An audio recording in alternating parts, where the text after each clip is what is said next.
അതായത് കേരളത്തിലെ ഓരോ വോട്ടർമാരും നമ്മളെ മലപ്പുറം ജില്ലയിലൊക്കെ ഇപ്പോൾ 11-ാം തീയതി ഒക്കെ ഉള്ള വോട്ടല്ലേ. ഇപ്പോൾ നാളെ വോട്ടിംഗ് ബൂത്തിലേക്ക് ചെല്ലുന്ന ഓരോ സുന്നി പ്രവർത്തകരും വളരെയധികം ചിന്തിച്ചിട്ട് വേണം വോട്ട് ചെയ്യാൻ. ഇപ്പം മുനവ്വർ അലി ശിഹാബ് തങ്ങൾ, ഈ സാദിഖ് അലി ശിഹാബ് തങ്ങൾ, ഇവരെ കുടുംബ പാരമ്പര്യം ഇപ്പം നമ്മൾ കണ്ടു. ഇതുപോലുള്ള മുജാഹിദ് ആശയം പേറുന്ന വ്യക്തികളാണ് മറ്റുള്ള പള്ളിയുടെ ഖാദികൾ. അവരെ ആശയങ്ങളാണ് മൗദൂദിസത്തിൻ്റെ നിറകുടങ്ങളായിട്ട് ഇപ്പം നമ്മളെ പള്ളികൾക്കൊക്കെ കയറി വരിക എന്നുള്ളത് ചിന്തിച്ചിട്ട് വേണം നാളത്തെ വോട്ടും 11-ാം തീയതി ചെയ്യാൻ പോകുന്ന വോട്ടുകളും. സുന്നികൾ ജാഗ്രത പാലിച്ചിട്ടില്ല എന്നുണ്ടെങ്കിൽ പട്ടാണിപ്പള്ളി, മുഹീദ്ദീൻ പള്ളി, അങ്ങനെ ഒട്ടനവധി പള്ളികൾ നമുക്ക് നഷ്ടപ്പെട്ടതുപോലെ, കോഴിക്കോടിൻ്റെ മർമ്മഭാഗത്തുള്ള പള്ളികൾ നമുക്ക് നഷ്ടപ്പെട്ടതുപോലെ, ഇനിയും വരാൻ പോകുന്ന കാലങ്ങളിൽ നമുക്ക് ഒരുപാട് പള്ളികൾ നഷ്ടപ്പെടും. ജമാഅത്ത് ഇസ്ലാമി ഇതുപോലെ കയറി നിരങ്ങാനുള്ള ഒരു അവസരമായിട്ട് ഇത് കാണും ചെയ്യും. അതുകൊണ്ട് നാളെ ചെയ്യാൻ പോകുന്ന വോട്ട്, അല്ലെങ്കിൽ 11-ാം തീയതി ചെയ്യാൻ പോകുന്ന വോട്ട് ചിന്തിച്ചിട്ട് ജനാധിപത്യ അവകാശം വിനിയോഗിക്കേണ്ട നേർമാർഗങ്ങളുണ്ട്, ആ നേർമാർഗത്തിൽ ഉപയോഗിക്കണം.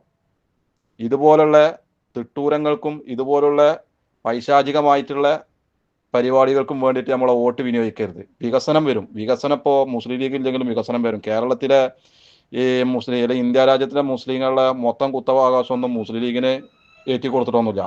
അതുകൊണ്ട് ആര് ഭരിച്ചാലും ചോദിക്കേണ്ടത് ചോദിച്ച് വാങ്ങാൻ പറ്റിയ പണ്ഡിതന്മാർ തലപ്പത്തുണ്ടെന്നുണ്ടെങ്കിൽ സുന്നത്ത് ജമാഅത്തിന്റെ ആശയാദർശങ്ങൾക്കും ഘടകവിരുദ്ധമായിട്ടുള്ള ആൾക്കാർ നമ്മളെ ഉള്ളിലില്ല എന്നുണ്ടെങ്കിലും നമുക്ക് വികസനം കൊണ്ടുവരാൻ നമ്മളെ പണ്ഡിതന്മാർ മുന്നിട്ടിറങ്ങിയപ്പോൾ നമ്മൾ കണ്ടതാണ്. എ പി ഉസ്താദിനെ പോലത്തെ നേതാക്കന്മാർ മുന്നിട്ടിറങ്ങിയപ്പോൾ സുന്നികൾക്ക് വേണ്ടിയിട്ടുള്ള അടിസ്ഥാന സൗകര്യങ്ങളും വിദ്യാഭ്യാസങ്ങളും മറ്റേ മതഭൗതിക വിദ്യാഭ്യാസം എല്ലാവിധ ലെവലിലും നമുക്ക് കൊണ്ടുവരാൻ പറ്റിയിട്ടുണ്ട്. അതിൻ്റെ ഉത്തമ ഉദാഹരണമാണ് നോളജ് സിറ്റി. അത് ഒരു ഗവൺമെൻറ് കൊടുക്കുന്നതല്ല, അതൊരു പണ്ഡിതൻ്റെ ചിന്താഗതിയാണ്. ആ പണ്ഡിതൻ്റെ ദീർഘവീക്ഷണമാണ്.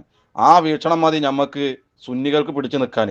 അല്ല ഇവരെ ഒരു നേതാക്കന്മാരില്ലെങ്കിലും നമുക്ക് ചെല്ലേണ്ടത് ചെന്നിട്ട് പ്രധാനമന്ത്രിനോടാലും ശരി മറ്റേ മുഖ്യമന്ത്രിനോടാലും ശരി നമ്മളെ കാര്യങ്ങൾ പറയാൻ വേണ്ടിയിട്ട് ഒരു MLA ഒരു MP ഒന്നും വേണമെന്നൊന്നുമില്ല. അപ്പോൾ സുന്നികളൊന്നും ചിന്തിക്കുക, ഇതുപോലത്തെ വഹാബിസം മൗദൂദിസം പേര് നടക്കുന്ന ഒരു MP മാരും ഒരു ജനപ്രതിനിധികളും നമുക്ക് വേണ്ടാന്ന് ഈ 11-ാം തീയതിയും നാളത്തെ വോട്ടെടുപ്പ് നടക്കുന്ന നാളത്തെ ദിവസവും സുന്നികൾ, ഇനി സമസ്ത കേരള ജമിയത്തുൽ ഉലമൻ്റെ ആയിക്കോട്ടെ, ദക്ഷിണ കേരളൻ്റെ ആയിക്കോട്ടെ, സംസ്ഥാന കേരളൻ്റെ ആയിക്കോട്ടെ, ആരായിക്കോട്ടെ, സുന്നികൾ ഒന്ന് കണ്ടറിഞ്ഞിട്ടില്ല എന്നുണ്ടെങ്കിൽ നമുക്ക് നഷ്ടപ്പെടാൻ പോകുന്നത് വലിയ വലിയ സ്ഥാനങ്ങളും വലിയ വലിയ മറ്റേ വിദ്യാഭ്യാസ അല്ലെ ദീനി പ്രബോധന രംഗത്ത് ഉയർന്നു നിൽക്കുന്ന സമുച്ചയങ്ങളും നമുക്ക് നഷ്ടപ്പെടും. നഷ്ടപ്പെടുത്തണ്ടെന്നുണ്ടെങ്കിൽ ഈ മൗദൂദി കൂട്ടുകെട്ടിനെ പൊളിച്ചടക്കിയിട്ട് ഈ തദ്ദേശ സ്വയംഭരണ ഈ തെരഞ്ഞെടുപ്പിൽ കൊടുക്കേണ്ടത് മർമ്മത്ത് കൊടുത്തിട്ട് ഇരുത്തേണ്ടടുത്ത് ഇരുത്താൻ സുന്നികൾ തയ്യാറായിരിക്കണം. വെറുതെ തെരുവിലിറങ്ങിയിട്ട് മറ്റേ സിന്ദാബാദ് വിളിച്ചിട്ടും കാര്യമില്ല. കുത്തേണ്ട രൂപത്തിൽ കുത്തണം. അത് ഇപ്പോഴാണ് കുത്തേണ്ടത്. ഇതുപോലുള്ള മൗദൂദിസം തലക്ക് പേര് നടക്കുന്ന തങ്ങന്മാരായാലും ശരി മൗല്യന്മാരായാലും ശരി അവരെ ഇരുത്തേണ്ടടുത്ത് ഇരുത്താൻ നമ്മൾ തയ്യാറാവണം. അല്ലാന്നുണ്ടെങ്കിൽ നമ്മൾ വലിയ വില കൊടുക്കേണ്ടി വരും. മോഹിനി തങ്ങളെ മൈരാന്ന് വിളിച്ച പാർട്ടിയും പൂക്കോയ തങ്ങളെ പാവാട തങ്ങളെന്ന് വിളിച്ച പാർട്ടിയും ജിഫ്രി മുത്തുക്കോയ തങ്ങളെ പാപ്പാല ജൂദാസാന്ന് വിളിച്ച പാർട്ടിയും പണ്ഡിതന്മാരെ കോലം കൊണ്ടുപോയി കത്തിച്ച പാർട്ടി, ഇങ്ങനൊക്കെ തകരാതെ പോയ പാർട്ടിയാണ്. പള്ളിയിൽ കയറിയിട്ട് കച്ചവടത്തോളം മുഴുവൻ ഇന്ത്യൻ യൂണിയൻ തെമ്മാടി മുനാഫിക്ക് ലീഗ് കൂടി കൂട്ടിയെ ചേർത്ത പറഞ്ഞോളൂ. ഒക്കെ ടൈമില്ല, അതുകൊണ്ട് പെട്ടെന്ന് പറഞ്ഞു കേട്ടോ. ഇതിനോട് ഒരുപാട് പറയാനുണ്ട്. പൂക്കോയ തങ്ങളെ പാവാട തങ്ങളെ എന്നൊരു കാലത്ത് ലീഗേര് വിളിച്ചത്. ബാഫകി തങ്ങൾ ഉപ്പാപ്പൊക്കെ പന്നിമാംസം വിളമ്പുന്ന കാർട്ടൂൺ വരച്ച് എൻ്റെ വീട്ടിൽ ചുമരിന്റെ മുകളിലല്ല വരച്ചത്, ചന്ദ്രിക പേപ്പറിൽ മുസ്ലിം ലീഗിന്റെ മുന്തിയ പാത്രമാണെന്ന് കൊണ്ടുനടക്കണത് അല്ലേ. പട്ടിക്കാട് ജാമ്യാന്നൂരിൽ നിന്ന് അതെ EK ഉസ്താദിനെ പുറത്താക്കി ലീഗരൊക്കെ കൂടി. എൻ്റെ വീട്ടിൽ നിന്നല്ല പുറത്താക്കിയത്. ജിഫ്രി തങ്ങളെ ജൂദാസാന്ന് വിളിച്ചു. എൻ്റെ വീട്ടിലുള്ളവരെ പോയിട്ടല്ല വിളിച്ചത്. ജിഫ്രി തങ്ങളെ അറിയാ, ജൂദാസാന്ന വിളിച്ചത്. എൻ്റെ വീട്ടിലല്ല വിളിച്ചതെന്ന്. ഏതാടോ സമുദായം എന്ന് പറഞ്ഞത്? UAB യിലാണ് കള്ള് കച്ചവടം MSL പാസ്സാക്കിയത്. ലോട്ടറി കച്ചവടം പാസ്സാക്കിയ ആള് CH. ബാങ്കിലേക്ക് പെണ്ണുങ്ങളെ നോമിനിയായി നിയമിച്ചത് മുസ്ലിം ലീഗാ. പെണ്ണുങ്ങളെ പൊതുരംഗത്ത് ഇറക്കൽ ഇസ്ലാമിന്റെ ഷറ. അതില്ലാതെ എന്ത് സമുദായടോ? ഈ സമുദായത്തെ പറഞ്ഞോടോ ഫുസൂത്ത് കക്കല്? ഈ സമുദായത്തെ പറഞ്ഞോടോ പിന്നെ പിരിവ് നടത്തിയാട്ട് ഫണ്ട് ശേഖരിച്ചാട്ട് മുക്കല്? ഈ സമുദായത്തെ പറഞ്ഞോടോ കള്ളു കച്ചവടം? ഈ സമയത്ത് MDM-ഉം ലഹരി മരുന്നുകളും പാണക്കാട് ശിഹാബ് വേനൽ കയറ്റി സെയിൽ നടത്തല്? ഇതൊക്കെ നുണയാണ്, പച്ചയിലുള്ള സത്യല്ലേ. ജനങ്ങളിൽ തട്ടിപ്പാക്കി പല ഗുജറാത്ത് ഫണ്ട് മറ്റു ഫണ്ടുകൾ പിരിച്ചിട്ട് മുക്കല്, അത് ഈ സമുദായത്തിൽ പറഞ്ഞാടോ? സമുദായം നാറ്റിക്കാനുള്ള ഒരു പാർട്ടിയാണ് വഹാബി ലീഗ്. അത് ശരി, ഇനി വരുന്ന ഇലക്ഷനിൽ ഈ വഹാബി ലീഗ് തോറ്റുവാരും അതുറപ്പാണ്. കാരണം കുറെയൊക്കെ അക്കലുള്ള ചെറുപ്പക്കാർ ഇപ്പം ഉണ്ട്, ബുദ്ധിയുള്ള ചെറുപ്പക്കാരുണ്ട്. നിങ്ങളെ ഈ തെമ്മാടിത്തം കണ്ടുകൊണ്ട് ആൾക്കാർ, പണ്ട് നിങ്ങൾ എന്ത് ചെയ്താലും ആളറിയില്ല, സോഷ്യൽ മീഡിയ ഇല്ലാത്തതുകൊണ്ട്. ആളുകൾക്ക് എത്ര മുന്നേ ഷിഹാബ് തങ്ങളെ കാലത്തല്ല, അതിന്റെ മുന്നേ പാണക്കാട് തങ്ങളെ പാലക്കാട് വെച്ച് തച്ചു എന്ന് പറഞ്ഞിട്ട് ഒരു പാർലമെന്റ് ഇലക്ഷന്റെ മുന്നേ, അതിൽ മഞ്ചേരി ഇലക്ഷനിൽ നിൽക്കുന്ന സേട്ടുവിന്റെ ഭൂരിപക്ഷത്തിൽ നിന്നാ 5 ലക്ഷം ഭൂരിപക്ഷമായിരുന്നു കിട്ടിയിരുന്നത്. അങ്ങനെ ഒരു കാലം ഉണ്ടായിരുന്നു. അതൊക്കെ അസ്തമിച്ച് മക്കളെ. ഇന്ന് വിദ്യാഭ്യാസം ഇവരുള്ള ആണും പെണ്ണും ഉണ്ട്. നിങ്ങളെ തമ്മാടിത്തരും, നിങ്ങൾ ഫണ്ട് വെക്കുന്നത് വഖഫ് വെക്കുന്നത് ഇവർ കാണുന്നുണ്ട് കേട്ടാ. ആ ഓർമ്മ നല്ലതാ. നിങ്ങൾ കണ്ണ് പൂട്ടി വെച്ച ഇരുട്ടാണെന്നുള്ളതല്ലേ, അത് കഴിഞ്ഞു പോയി. എന്ത് നന്മയോടോ മുസ്ലിങ്ങൾക്ക് ലീഗ് ചെയ്യുന്നത്. പിന്നെ അയാള് കുറച്ച് ചൂടായെങ്കിൽ എന്താ അത്ഭുതപ്പെടാനുള്ളത്? തമ്മാടിത്തല്ലാതെ എന്ത് ഹൈറാടോ ലീഗിന്റെ കയ്യിലുള്ളത്? മുസ്ലിങ്ങൾക്ക് എന്ത് ചെയ്തിട്ടുണ്ട് ലീഗ്? മുസ്ലിങ്ങൾക്ക് ദ്രോഹമല്ലാതെ എന്തെങ്കിലും ഹൈർ ലീഗ് ചെയ്തിട്ടുണ്ടോ? എന്നിട്ട് പറഞ്ഞു ലീഗ് പറഞ്ഞ മുനാഫിക് ലീഗാണ്. ശരിയാ ലീഗല്ല, മുനാഫിക് ലീഗ്. നല്ല മനുഷ്യന്മാരാക്കട്ടെ. ആദ്യം എന്റെ ഇന്ത്യൻ യൂണിയൻ മുനാഫിക് ലീഗ് എന്ന തെമ്മാടി ലീഗിന് ആ തെമ്മാടികളെ നന്നാക്കാൻ വേണ്ടി വരക്കടൂ. രണ്ടക്ഷരം അറബിയിൽ എഴുതി കൊടുത്തിട്ട് വായിക്കാനാ അത് ഫർജി എന്ന് പറഞ്ഞ ആ ചെങ്ങായിനെ പോയി നേരാക്കടോ. ഫർജി എന്ന് പറഞ്ഞ എന്താ അർത്ഥം എന്ന് പറഞ്ഞടിക്ക. എന്നിട്ട് ഞങ്ങളെ നേരാക്കാൻ പറ്റും. ആദ്യം നിങ്ങളെ നേതൃത്വം തലപ്പത്തിരിക്കണ ആളുകൾ നേരാക്കിയിട്ടുണ്ട്. വരുന്നിട്ട് നാട്ടുകാരെ നേരാക്കാൻ വന്നാൽ മതി. എല്ലാം വണ്ടി വിട്. നിങ്ങളങ്ങനെ നാട്ടുകാരെ നേരാക്കാനോ അല്ലെങ്കിൽ ബാക്കിയുള്ളവരെ നേരാക്കാനോ നിങ്ങൾക്ക് എന്ത് യോഗ്യത ഉള്ളതെന്ന് ചോദിക്കണത്.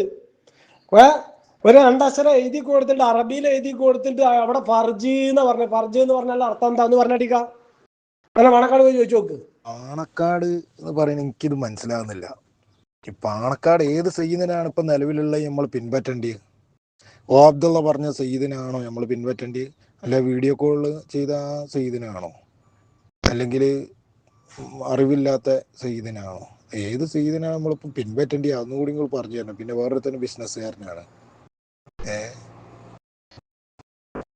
ഓന് ഫിത്നയായിട്ട് നടക്കുന്ന ഒരുത്തനാണ്. ഏത് സയ്യിദിനാന്നുള്ളതും കൂടി ഒന്ന് പറഞ്ഞു തരുന്നത് നല്ലതാണ്. പിന്നെ പാരമ്പര്യ സമസ്തക്കാർ മുഷാവറിന്റെ അപ്പുറം നിൽക്കൂ. അപ്പൊ പാണക്കാട്ടുകാർ സമസ്തക്കെതിരല്ലേ? പാണക്കാട്ടുകാർ സമസ്തക്കെതിരായത് കൊണ്ടാണല്ലോ സമസ്ത മുഷാവർ എടുത്ത തീരുമാനത്തിനൊപ്പം നിൽക്കാൻ കഴിയാത്തത്. ഒരു സംഘടന എന്ന് പറഞ്ഞാൽ ആ സംഘടന മുഷാവറായിരിക്കും. അതായത് ഏത് സംഘടനയും പ്രഥമ ബോഡി, ആ ബോഡിന്റെ ഒപ്പം നിൽക്കാൻ കഴിയാത്തത് സമസ്തക്കാരല്ല. നിങ്ങൾക്ക് കുരു പൊട്ടിയിട്ടൊന്നും കാര്യമില്ല. നിങ്ങളെ ജയിപ്പിച്ചൊക്കെയാണെങ്കിലേ നിങ്ങളിപ്പം ഉണ്ടാക്കണത് നോക്കണ്ട. തെരഞ്ഞെടുപ്പ് പോകുമ്പോൾ നിങ്ങൾ അങ്ങനെ തന്നെ കുറുക്കന്മാരമാതിരി നിങ്ങൾ മുണ്ടാതെക്കും. അത് കഴിഞ്ഞാൽ ഞങ്ങൾ പറയും സമസ്തയിലുള്ളവരൊക്കെ കള്ളന്മാരാണ്, സമസ്ത മുഷാവറ കള്ളത്തരാണ്, ജിഫ്രിത്തങ്ങൾ മറ്റേ സഖാവാണ്, ജൂദാസാണ്. ഇതിലുള്ള പല ആളുകളും ഓപ്പണായി പറഞ്ഞതല്ലേ. ഇപ്പം മുണ്ടാതെ നിൽക്കണത് നോക്കണോ? പല ആളുകളും തെരഞ്ഞെടുപ്പ് ഇങ്ങോട്ട് വരുമ്പോൾ ആ ഒരു മാസം ഇങ്ങോട്ട് ആവുമ്പോൾ മുണ്ടാതെ കുത്തും. എന്തെടുത്ത് കുത്തിയാലും മുണ്ടൂല. എന്നിട്ടായി കഴിഞ്ഞാൽ പിന്നെ ആ 4.5 കൊല്ലം വഹാബിസം വളർത്തും ചെയ്യുക, സുന്നിനെ തകർക്കും ചെയ്യുക. ഇതൊക്കെ എല്ലാവർക്കും മനസ്സിലായിരിക്കണം മക്കളെ. ഇതൊക്കെ മറികടക്കണം നിങ്ങൾ കേട്ടോ. ആ തീട്ട പരിപാടിയും തരികിടൊന്നും നടക്കൂല. അത് നിങ്ങൾ മനസ്സിലാക്കിക്കൊണ്ടി. ആ തരികിട പരിപാടിയും തീട്ട പരിപാടിയൊക്കെ നിർത്തിയാണ്ടേ നിങ്ങൾ രാഷ്ട്രീയ പാർട്ടി ഉണ്ടാക്കിയതേ വഹാബിസം വളർത്താനല്ല, സുന്നത്ത് ജമാഅത്ത് വളർത്താനല്ല.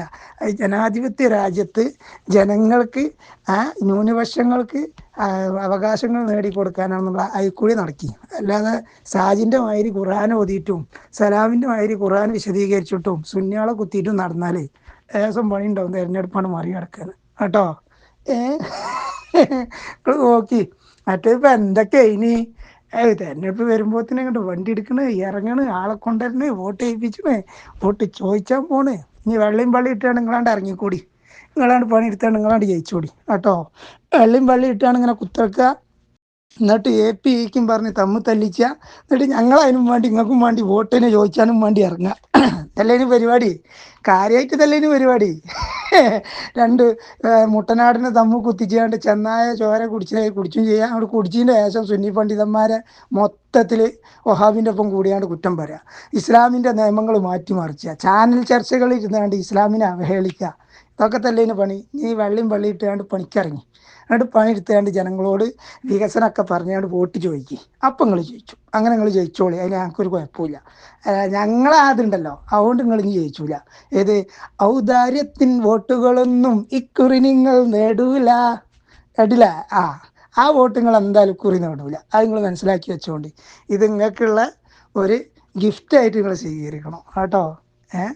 1000 ഷജറകൾ ഉള്ളൊരു നാട്ടിൽ ലീഗിന്